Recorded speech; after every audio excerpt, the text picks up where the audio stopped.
Élevons nos mains vers le ciel. Pourquoi vers le ciel? Parce que c'est un signe d'abandon vers Dieu. Veut dire que ce n'est pas par ma force, n'est pas ma puissance, mais c'est par ton esprit, Père. Je sais que, Père, ce que je n'arrive pas à enlever, toi, tu vas l'enlever par ta parole. Ce que je n'ai pas encore touché, tu vas me le faire venir par ta parole. Ce que je n'ai pas encore vu, je vais le voir par ta parole. Seigneur, utilise ce temps pour que ton règne vienne et que ta volonté soit établie. Dans le nom de Jésus, tu pries, alléluia. Seigneur, toute gloire est à toi, tout honneur t'appartient. Nous savons que là où la parole de Dieu est annoncée, les signes et prodiges accompagnent ta parole. Ce ne sera pas par la force, ni par la puissance d'un homme, mais c'est par ton esprit. Nous voulons, Père, faire confiance au Saint-Esprit et lui laisser toute la place, afin que Jésus soit honoré, afin que le Père soit établi et que son règne soit visible sur la terre. Seigneur, prends le contrôle de cette atmosphère et laisse que la gloire revienne à toi seul. Au nom puissant de Jésus-Christ.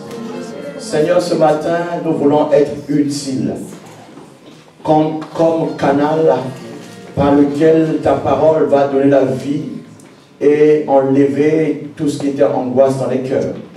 Ta parole va renouveler une communion avec toi. Ta parole va amener certains à la foi. Nous voulons croire à la puissance de la parole. La Bible dit que c'est poussé par l'Esprit que les hommes ont parlé de ta part. Laisse que le Saint-Esprit soit à l'œuvre encore ce matin. Dans le nom de Jésus. Amen. Acclame le Seigneur. Et alléluia. Je vous souhaite la bienvenue dans la maison du Seigneur, dans la maison des signes et prodiges, là où Jésus-Christ est Seigneur et Sauveur. Je vous souhaite la bienvenue devant le trône du Tout-Puissant, celui qui a dit qu'il fait de la terre son marchepied. Nous allons prendre plutôt Matthieu chapitre 21. Amen. Versets 1 à 3. Je lis au nom de Jésus-Christ. Lorsqu'ils approchèrent de Jérusalem, ils eurent arrivé à Beth-Shephazé, vers la montagne des Oliviers. Jésus envoya 2 disciples, en leur disant: allez au village qui est devant vous. Vous trouverez, amen,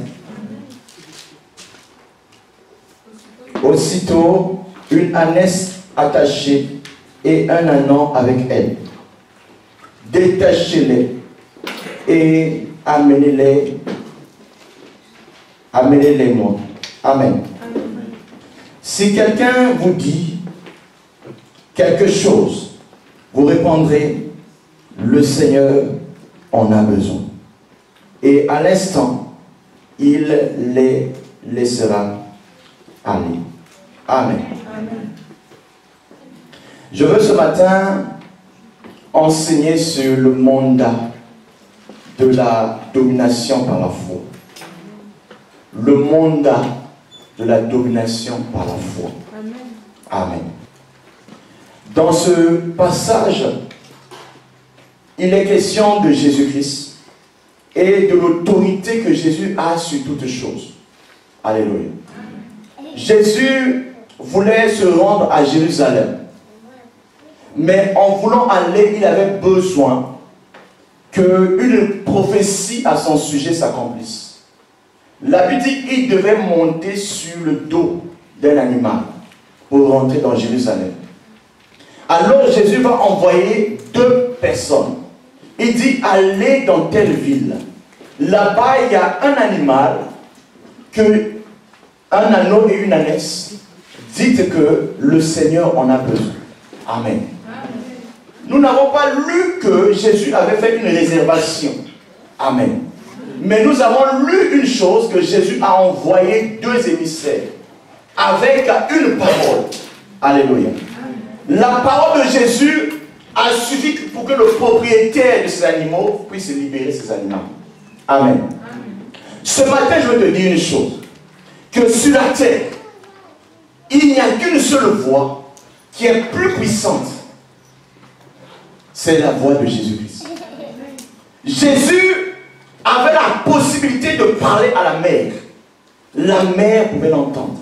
Jésus avait la possibilité de parler au vent. Le vent pouvait l'entendre. Jésus avait la possibilité de parler à la nature. Il a parlé à l'arbre. L'arbre, personne ne mangera de ton fruit figuier. Et le figuier a cessé de donner les fruits. Je vais te dire une chose.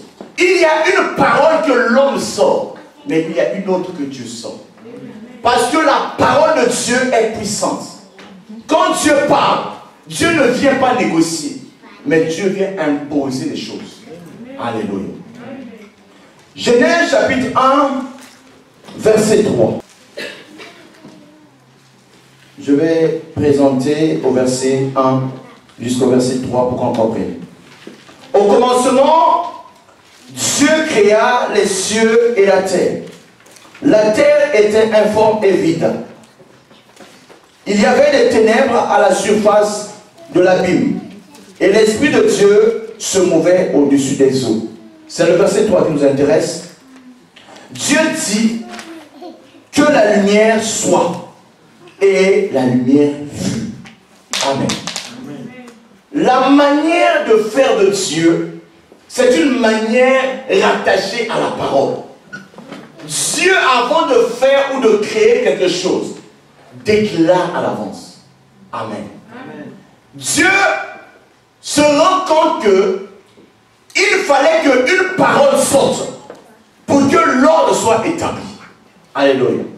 Les ténèbres avaient recouvert la terre, mais les ténèbres avaient longtemps régné sur la terre. Et quand Dieu a constaté ce désordre, il a dit que la lumière soit. Et la Bible dit la lumière est venue automatiquement. Alléluia. Ce jour-là, le règne des ténèbres était arrêté. Ce jour-là, le chaos devait être mis à fin. C'était la fin du chaos. Dieu devait rétablir l'ordre là où il y avait le désordre. Tu peux te demander, mais comment ça peut se faire dès le commencement? La Bible nous enseigne que dans Apocalypse chapitre 12, qu'il y a eu une guerre dans le ciel. Lucifer, avec le tiers des anges, ont voulu faire la guerre à Dieu et à son royaume. Dans le ciel, les anges de Dieu, les 2 tiers des anges, ont chassé Lucifer et ses acolytes. Et quand ils sont descendus, le ciel dit, je vais lire pour vous, alléluia, Apocalypse chapitre 12, verset 7. Apocalypse chapitre 12, à partir du verset 7. Et il y eut dans le ciel, Michel et ses anges combattirent. Il y eut une guerre dans le ciel. Michel et ses anges combattirent contre le dragon. Et le dragon et ses anges battirent. Amen. Amen. Combattirent. Et ils ne furent pas les plus forts. Amen. Et leur place ne fut plus trouvée dans le ciel. Et il fut précipité. Le dragon, le serpent ancien, appelé le diable, et Satan, celui qui séduit toute la terre, il fut précipité sur la terre. Et les anges de Dieu et ses anges furent précipités avec lui. Amen. Amen. Le verset 10 est très important.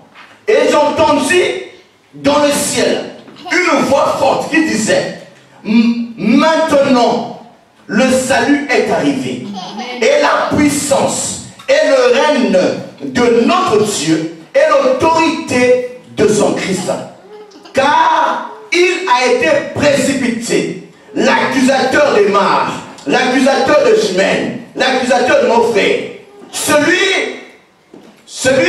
qui les accusait devant notre Dieu jour et nuit. Amen. Verset 11, que tous les chrétiens du monde connaissent. Ils l'ont vaincu à cause du sang de l'agneau et à cause de la parole de leur témoignage. Ils n'ont pas aimé leur vie jusqu'à craindre la mort. Verset 12. C'est pourquoi réjouissez-vous cieux et vous qui habitez dans les cieux. Malheur à la terre et à la mer, car le diable est descendu vers vous, animé d'une grande colère, sachant qu'il va dévorer. Amen. Alléluia. La guerre qui a eu lieu au ciel était une guerre de position. Amen. La guerre qui a eu lieu au ciel était une guerre de qui est plus fort que l'autre. La guerre qui a eu lieu au ciel était une guerre de à qui appartient le ciel. Alléluia. Je vais te dire une chose, que quand tu vois une personne élevée en dignité, dis-toi que devant lui, il y a eu des gens qui ont voulu faire la menace de lui bloquer l'accès. Alléluia. Amen. Le monde appartient à Dieu. L'univers appartient à Dieu. Amen. Dieu a tout créé. Mais il s'est trouvé qu'une entité que Dieu a créée, qu'on appelle Lucifer, l'ange de lumière, a voulu prendre la place de Dieu. Pourquoi? Parce qu'il avait joui de beaucoup d'honneur et de faveur de Dieu. Il s'est cru comme si tout lui est permis. Alléluia. S'il y a une chose que je peux dire, Dieu ne peut pas partager sa gloire avec nous. Leur place était non plus au ciel. Depuis le jour où Lucifer et le tiers des anges ont quitté le ciel, on a dit maintenant le salut est arrivé au ciel. Amen. Ton salut peut être menacé. Ta liberté peut être menacée. Par qui? Par celui qui a été chassé au ciel. Amen. Mais pour que toi tu puisses dominer sur lui, il faut certaines choses. Amen. Les mêmes choses qui ont fait que les autres au ciel puissent remporter la victoire, tu dois les avoir. Quelle a été la clé de la victoire au ciel? Deux choses. La première chose, ils l'ont vaincu à cause du sang de l'agneau. Pourquoi on met l'accent sur ça? Note bien ceci. Le sang de Jésus-Christ, c'est le sang qui a été préparé pour notre liberté. Le sang de Jésus-Christ, c'est le sang qui nous a donné accès à une rédemption éternelle. Hébreux chapitre 9, verset 12. Le sang de Jésus-Christ, c'est le sang qui couvre, qui enlève le péché du monde. Le sang de Jésus-Christ, c'est le sang qui crie plus fort que le sang d'Abel. Le sang de Jésus-Christ, c'est l'arme qui a été utilisée.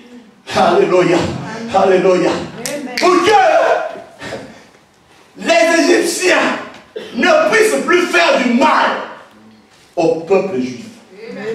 La Bible dit que quand le sang a été appliqué sur les linteaux des portes, c'était la dernière arme qui a dit au roi de l'époque, Pharaon, arrête.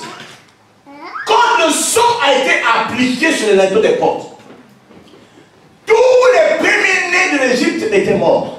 À commencer par l'enfant de Pharaon, l'enfant de l'esclave, l'enfant du cuisinier. Tout le monde avait perdu une personne. Même les animaux ont perdu leur premier enfant. Alléluia. Amen. Je veux te dire que celui qui est enfant de Dieu est une prémisse sur l'Éternel. Et il a dit que personne ne peut lui priver sa liberté. C'est à cause de cela que Dieu a dit, prenez le sang de l'animal, appliquez cela sur le linteau des portes.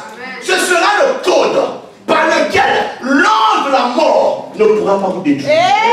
Ce matin, pendant que tu vas appliquer le sang de Jésus sur toi,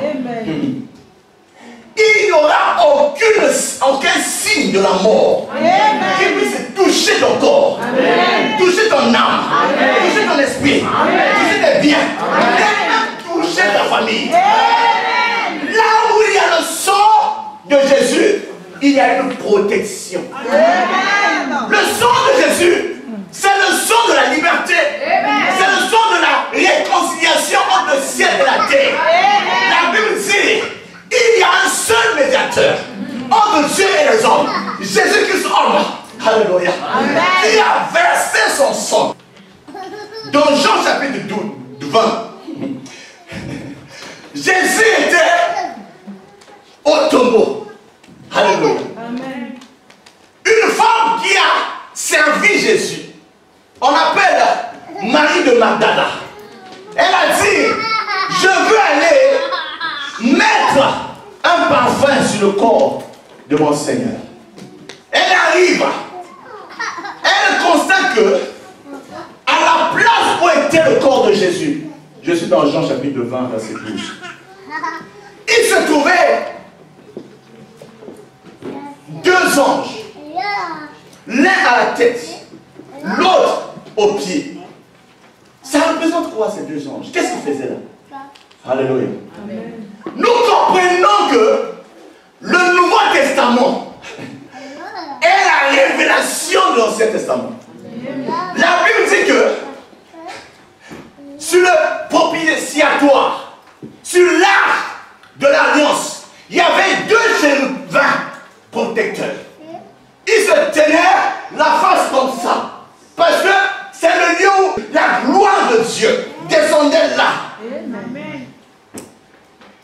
Les deux anges sont venus témoigner que la gloire de Dieu était en ce lieu-là. Qu'est-ce qui s'est passé? Le corps de Jésus, qui était mort, n'était plus à l'endroit. Comment peux-tu expliquer que le tombeau ne pouvait pas contenir un corps? Dieu a envoyé le Saint-Esprit aller prendre le Saint de Dieu, qui ne peut pas connaître la corruption, le faire sortir, lui le juste, celui qui n'a jamais péché, afin que le ciel, la terre et sous la terre, on sache qu'il y a un seul nom qui soit donné au fils des hommes, par lequel nous savons ça. Au nom de Jésus, tout chez nous. Tout chez nous. Comment ça? Comment est-ce que celui qui a dit, alléluia, dans Luc chapitre 6, un lecteur va lire. Luc chapitre 6, 4 verset 6. Alléluia. Luc 4 verset 6. La Bible nous dit, je te donnerai toute cette puissance et la gloire de ce royaume, car elle m'a été donnée, et je la donne à qui je veux. Amen. Il avait l'audace de dire à Jésus, pendant qu'il était sur la terre, je te donnerai la gloire du royaume. Parce que cela m'a été donné. Qui lui a donné cela? Tu as bien parlé. Adam et Ève avaient reçu la domination. Dis domination. Domination. Genèse chapitre 1, verset 28. Les 26 et 28. Adam et Ève avaient reçu la domination. La Bible nous dit, oui, Genèse 1, verset 26. Puis Dieu dit, faisons l'homme à notre image, selon notre ressemblance, et qu'il domine sur les poissons de la mer. Le mot c'est quoi? Dominer. Le mot c'est quoi? Dominer. Continue alors. Sur les oiseaux du ciel, sur le bétail, sur toute la terre et sur tous les reptiles qui rampent sur la terre. Verset 28. Dieu les bénit et Dieu dit, leur dit, soyez féconds, multipliez, remplissez la terre et la subjuguez et dominez sur les... Le mot c'est quoi? Dominer. D'accord. Tu peux t'arrêter. Cette domination qui était dans le ciel avait été donnée à Adam et Ève. Amen. Amen. Pour qu'ils dominent sur la terre. Mais Lucifer qui a échoué au ciel est venu leur faire la guerre sur la terre. Et il a réussi à les séduire. Pour prendre quoi? Le pouvoir. Amen.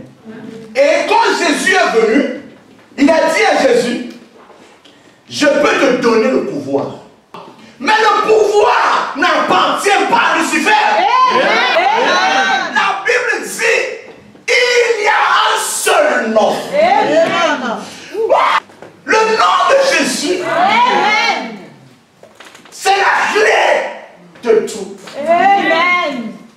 Luc chapitre 10, verset 17. Même les démons nous sont soumis. Entendons. Matthieu 11, 28 à 30. Il dit, si Jean-Baptiste était dans le travail, vous lui demandez pourquoi il faisait, qui l'a envoyé. La même personne qui a envoyé Jean-Baptiste m'a envoyé. Il m'a envoyé pour détruire les œuvres des ténèbres. 1 Jean chapitre 3, verset 8. Le Fils de l'homme a apparu pour détruire les œuvres des ténèbres. Je parle aux œuvres des ténèbres. Toute œuvre des ténèbres. Malédiction. Maladie. Pauvreté. Chômage. Angoisse. Suicide. Toutes les œuvres du diable sont ténèbres. Maintenant ferme tes yeux et arme-toi de la colère pour dire maintenant quelque chose. Parce que la Bible dit, c'est ce que nous lierons sur la terre qui sera lié au ciel. Job 22, verset 28 dit ceci. À tes résolutions répondra le succès. Si tu ne décrètes pas, rien ne va arriver. Et voici, je vous donne le pouvoir de marcher sur les serpents, sur les scorpions et sur toute la puissance de l'ennemi. Il y a une bonne nouvelle que je vais te donner. Luc 10, 17 et 18. Écoute ça debout d'abord. Alléluia. Luc 10, 17 et 18. Je vais lire ça rapidement. La Bible nous dit, les 70 revinrent avec joie, disant, Seigneur, les démons même nous sont soumis en ton nom. Jésus leur dit, je voyais Satan tomber du ciel comme un éclair. Je voyais Satan. Qui? Satan. Alors, la domination, c'est quoi même? Amen. La domination, c'est le pouvoir de commander. Alléluia. La domination, c'est le pouvoir de commander. Alléluia. La Bible dit dans Matthieu chapitre 8, verset 13. Oui, Jésus dit au centenier, va qu'il te soit fait selon ta foi, et à l'heure même le serviteur fut guéri. Amen. Un centenier vient voir Jésus. Il dit, j'ai laissé un malade à la maison. Mais je n'ai pas besoin que tu parles sur moi. Dis seulement un mot. Alléluia. Le mot que tu vas dire suffit pour qu'il soit guéri. La parole de l'Éternel court avec vitesse. Même si tu as laissé un malade chez toi, maintenant que nous décrétons la guérison, cette personne est touchée. Amen. Quand la parole de Dieu part, la parole agit. Josué chapitre 10, verset 12. Alléluia. La parole, c'est la manière de dominer dans le règne de la foi. Josué 10, 12. La Bible nous dit, alors Josué parla à l'Éternel, le jour où l'Éternel livra les Amoréens aux enfants d'Israël, et il dit en présence d'Israël, Soleil, arrête-toi sur Soleil! Arrête-toi sur Il parle de qui? Soleil. Est-ce que le soleil peut entendre une personne? Oui. Tu le vois? Soleil!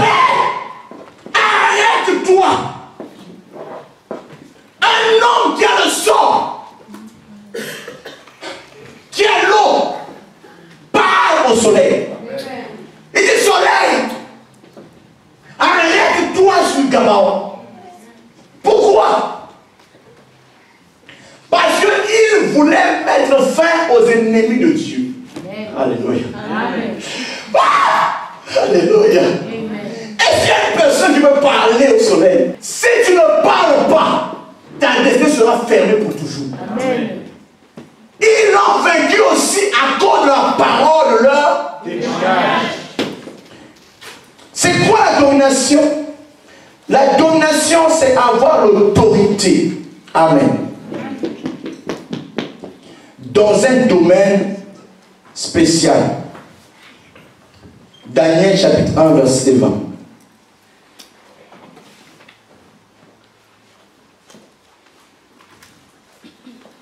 La Bible dit, sur tous les objets qui réclamaient la sagesse et l'intelligence, et sur lesquels le roi l'interrogeait, il est trouvé 10 fois supérieur à tous les magiciens et astrologues qui étaient dans tout son royaume. Combien de fois? Dans tout ce qui réclamait la sagesse, Daniel était 10 fois. On dit combien? 10 fois. 10 fois. Je décrète ce matin que tu seras 10 fois plus intelligent que les autres. Dans ton travail, tu seras 10 fois plus intelligent que les autres. Dans le nom de Jésus-Christ. Tout ce qu'il fait, lui reste. Parce que tu as en toi la domination. Alléluia. La domination doit partir de... On doit savoir quel est le Dieu que toi tu sais. Je décrète maintenant que la grâce de Dieu tombe sur toi. Dans le nom de Jésus-Christ. Amen. La domination, c'est ça. C'est régner, c'est dominer, c'est gouverner. Amen. Nous allons lire encore Matthieu chapitre 28, verset 18. La domination. La Bible nous dit, Jésus s'étant approché leur parla ainsi, tout pouvoir m'a été donné dans le ciel et sur la terre. Tout pouvoir m'a été donné. Amen. Amen. Ça veut dire que le diable n'a plus le pouvoir. Amen. Amen. Amen. Nous parlons de la domination. Amen. Je vais lire une écriture. Ésaïe chapitre 9, verset 5. Car un enfant nous est né, un fils nous est donné, et la domination reposera sur son épaule. On l'appellera admirable, conseiller, Dieu puissant, Père éternel, prince de paix. Amen. La domination reposera sur son épaule. Ce matin, je vois la domination reposer sur ton épaule. Alors, comment le mandat de la domination par la foi s'exprime-t-il? Amen. Marc chapitre 11, verset 23. Le mandat de la domination. Comment ça s'exprime? Marc chapitre 11, verset 23. La Bible nous dit, je vous le dis en vérité, si quelqu'un dit à cette montagne, ôte-toi de là et jette-toi dans la mer, et s'il ne doute point en son cœur, mais croit que ce qui dit arrive, il le verra s'accomplir. Tu diras à cette montagne, Amen, ôte-toi de là, va te jeter dans la mer. C'est-à-dire tu donnes des ordres, Amen. La montagne n'a pas des oreilles, non? La montagne peut entendre? Non. Mais la montagne entend par la foi. De quelle montagne on parle?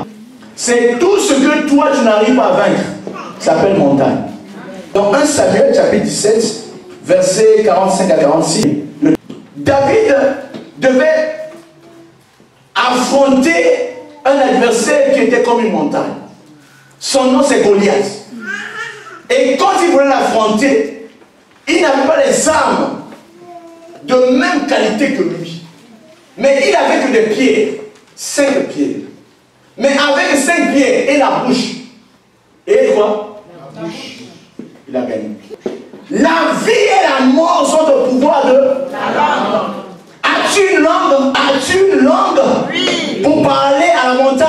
Oui. 2 clés pour commander dans le règne de la foi. Amen. La première clé, c'est ce qu'on a lu. Parler aux choses. La deuxième clé, enlever le doute dans ton cœur. Mais Merci Seigneur. Donc l'incrédulité, c'est l'ennemi de la foi. Pour avoir eu l'incrédulité, les gens ont empêché Jésus de faire un miracle. L'incrédulité empêche que tu voies la gloire de Dieu. Parmi les péchés que Jésus dit que nous ne devons pas avoir, c'est l'incrédulité. Si tu as l'incrédulité, tu ne verras pas la gloire de Dieu. Je t'ai dit, si tu crois, tu verras la gloire de Dieu. Marc chapitre 5. Amen. Verset 28. La Bible dit, car elle disait, si je puis seulement toucher ses vêtements, je serai guéri. Une femme qui avait la perte de sang pendant 12 ans de sa vie, elle a cherché la solution chez les médecins. Aucun médecin n'a pu lui donner la réponse. Elle s'est dit, j'ai trop souffert. Mais elle ne s'est pas résignée, elle ne s'est pas dit que je vais mourir. Non, non, non. Elle s'est dit en elle-même, si je puis seulement toucher le bord du vêtement de Jésus, cette maladie va partir. D'où lui vient cette intelligence de comprendre que le bord du vêtement de Jésus a quelque chose. L'onction, ça guérit les malades. L'onction, ça ouvre les portes. L'onction, quand un cadavre touche quelqu'un dans l'onction, le cadavre se réveille.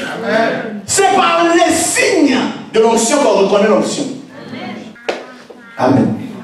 Donc, la domination de cette femme était assise sur la confiance qu'elle avait sur ce que Jésus est capable de faire. Elle s'est dit, je ne peux pas me rapprocher proche de Jésus parce que mon infimité, ma condition m'empêche. Mais je peux au moins me battre pour que au moins mon doigt puisse toucher au moins le vêtement. Elle a conditionné sa guérison au toucher. Alléluia. Amen.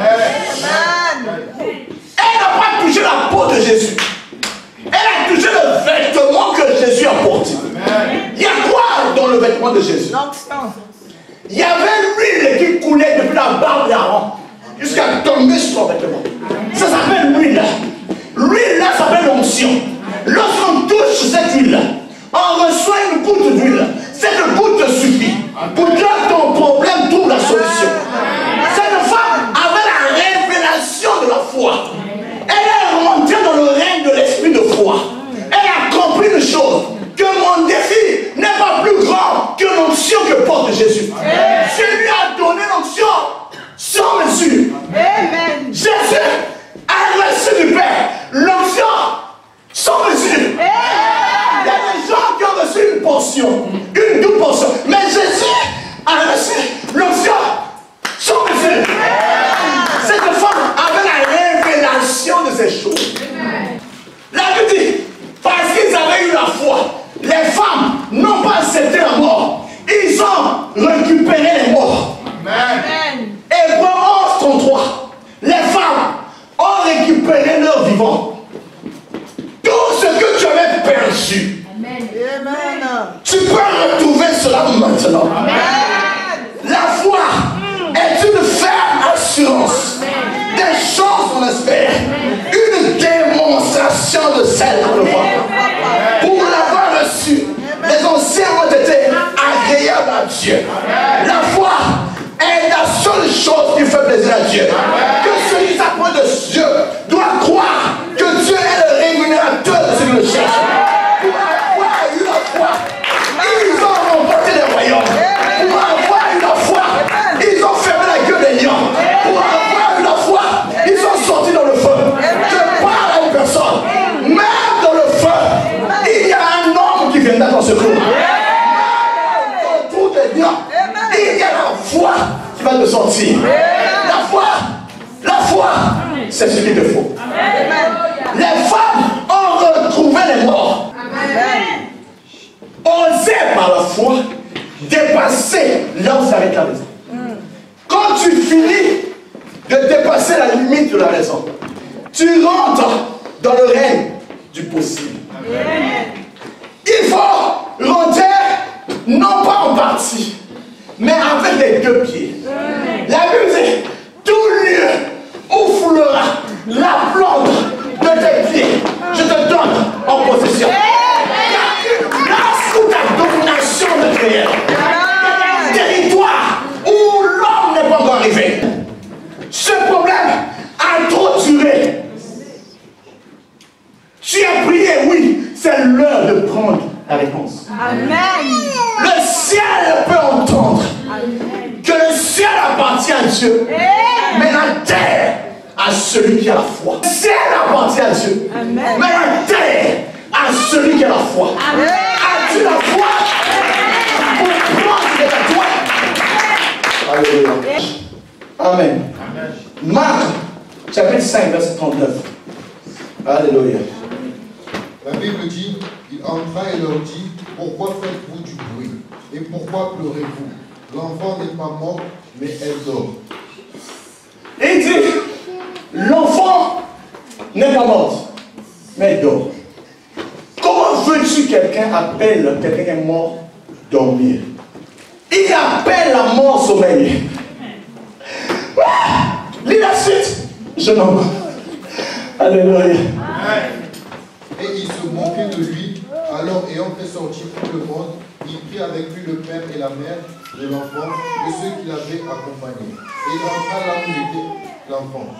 Il la saisit par la main et lui dit, Talitha Koumi, ce que signifie jeune fille, lève-toi, je te le dis. Amen.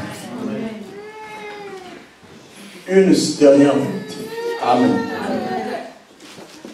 L'homme de la foi, lorsqu'il parle, il dit, la personne est en train de dormir. Les gens qui ont vu la personne mourir commencent à se moquer de lui. On va dire, il est fou. Amen. Parce que dans le règne naturel, quand une personne est morte, elle est morte. Amen. Mais dans le règne de la foi, on peut encore rattraper les choses. Lève-toi maintenant, nous allons rentrer à Saint-Dieu. Alléluia. Tu as été béni. Acclame le Seigneur.